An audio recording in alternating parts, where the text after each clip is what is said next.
नमस्कार। हाथरस गैंगरेप मामले में एक नई जानकारी सामने आई है और जानकारी ये कि जो बूलगढ़ी गांव है, आपको मैं बता देता हूं, जिस गांव की पीड़िता रहने वाली थी उस गांव का नाम है वो हाथरस का बूलगढ़ी गांव है। और इस गांव में दरअसल ठाकुरों और ब्राह्मणों की बैठक हुई है, क्योंकि जो चार आरोपी पकड़े गए हैं और जिन पर आरोप है कि इन आरोपियों ने पहले पीड़िता के साथ गैंगरेप किया, फिर गला दबाया, उसकी रीढ़ की हड्डी तोड़ी, उसके गर्दन की हड्डी तोड़ी, उसकी जीभ काट दी गई, उसकी जुबान काट दी गई। ये जिन चारों आरोपियों पर आरोप लगाए गए हैं वो ठाकुर और ब्राह्मण हैं।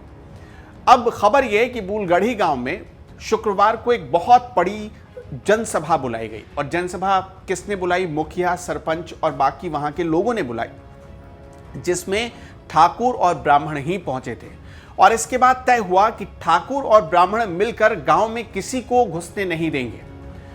उन्होंने तय किया कि बाहर का अगर कोई भी आदमी इस मामले की जांच करने आता है तो वो उसे मंजूर नहीं करेंगे। गांव में कोई भी बाहरी आदमी नहीं आएगा। और यहां तक फैसला लिया गया कि दलित परिवार को अलग थलग किया जाए, दलितों को पूरे गांव से अलग थलग किया जाए, ऐसी रणनीति बनाई गई। और दैनिक भास्कर की एक रिपोर्ट बताती है, मैं एक बार फिर आपको पढ़कर बताता हूं। यह रिपोर्ट बताती है, पीड़िता के गांव के सभी सवर्ण एकजुट हो गए हैं।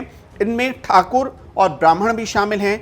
गांव में दलितों के घर गिने चुने हैं और अब ऐसी कोशिश की जा रही कि जो दलित हैं वो अलग थलग पड़ जाएं।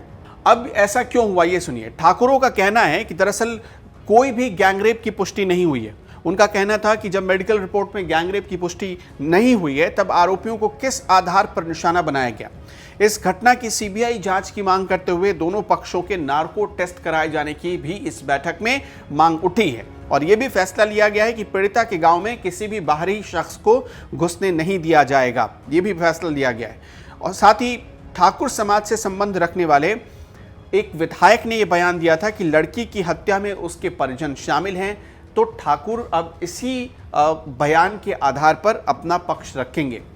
अब जो दूसरी बात आई है इस पूरे मामले में वो ये कि जो आरोपी हैं उनका बचाव किया जाएगा, यानी ठाकुर और ब्राह्मण मिलकर आरोपियों का बचाव करेंगे।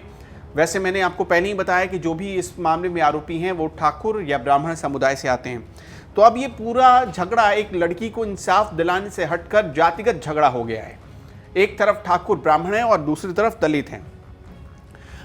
दैनिक भास्कर ने अपनी रिपोर्ट में बताया है, उसने एक स्थानीय युवक से बात करते हुए, और वो ठाकुर युवक था, उसने बताया कि पंचायत के बाद माहौल ऐसा बना कि मीडिया को आने से रोका गया और दलित परिवार के खिलाफ अब लोग जो है एकजुट हो रहे हैं, यानी दलितों का बहिष्कार किया जा रहा है। इस गांव में दलितों के घर गिने चुने रह गए हैं और अब ऐसी प्लानिंग बनी है कि दलितों को अलग थलग करके, यानी गांव से या तो उन्हें बाहर कर दिया जाए या गांव में ही उन्हें अलग थलग कर दिया जाए, जैसे कि कोई सुविधा उन्हें ना मिल पाए। और इसी वजह से एक बहुत तनाव का माहौल बन गया है गांव के भीतर। फिलहाल क्या है बूलगढ़ी गांव में स्थिति, आपने देखा ही किस तरह चप्पे चप्पे पर पुलिस के जवान तैनात हैं। कुछ बहुत बड़ी कार्रवाई हुई है जिसमें एसपी, डीएसपी सब सस्पेंड कर दिए गए हैं, आपने देखा ही होगा।